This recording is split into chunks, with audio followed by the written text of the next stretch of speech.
Chers compatriotes, il est temps de mettre les choses au clair, de dire la vérité sans détour et de dénoncer haut et fort les criminels qui détruisent notre pays. Le Congo est pris en otage, non par un gouvernement, mais par une bande organisée, un cartel de dirigeants corrompus qui ont trahi leur devoir envers le peuple.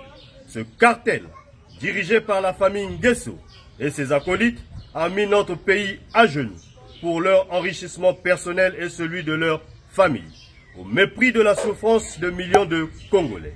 Comment comprendre que M. Pierre Oba, ministre des Mines, a transformé nos ressources minières, patrimoine de toute la nation, en une propriété familiale?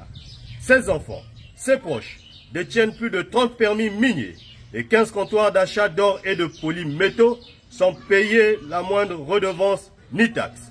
Oba Pierre, Oba Cornelia, Mignon Oba et leurs complices ont pillé nos ressources pendant que le peuple meurt dans la misère.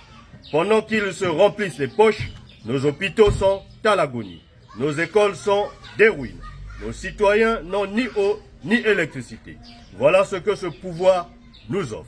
Mais ne vous y trompez pas. Monsieur Denis Sassou Nguesso, ses enfants et toutes leurs cliques sont des premiers responsables de ce carnage. Pendant qu'ils vivent dans le luxe insolent, le peuple congolais vit sans salaire, sans soins médicaux, sans espoir. Denis Christelle Sassou Nguesso, Dedi Christelle Sassou Nguesso, Edgar Nguesso, Claudia Sassou Nguesso, Ninel Sassou Nguesso, cette famille a érigé la corruption et le détournement de fonds en mode de gouvernement. Ils se sont enrichis sur notre dos, sans jamais être inquiétés, protégés par un système judiciaire corrompu jusqu'à la moelle. Le peuple congolais est debout. Plus de salaire pour nos enseignants et dans plusieurs secteurs. Pas d'eau, pas d'électricité, pas de soins, pas d'école. Pendant que nous souffrons, eux se pavent dans l'opulence. La misère est devenue notre quotidien. Le silence du gouvernement face au détournement de fonds, aux gabegies financières est la preuve que nous sommes gouvernés par une mafia sans foi ni loi. Mais cette situation ne peut plus durer. Peuple congolais, l'heure de la révolte a sonné. D'ici décembre 2024, ce régime médiocre, corrompu et incompétent doit comprendre que son temps est révolu.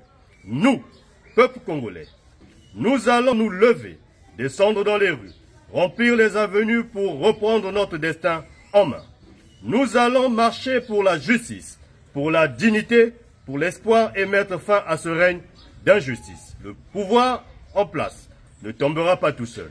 Il nous appartient à nous, peuple congolais, de nous unir et de combattre. Ce régime ne mérite plus notre silence.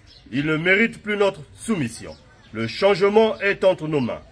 Et nous n'arrêterons pas tant que ce cartel mafieux ne sera pas renversé.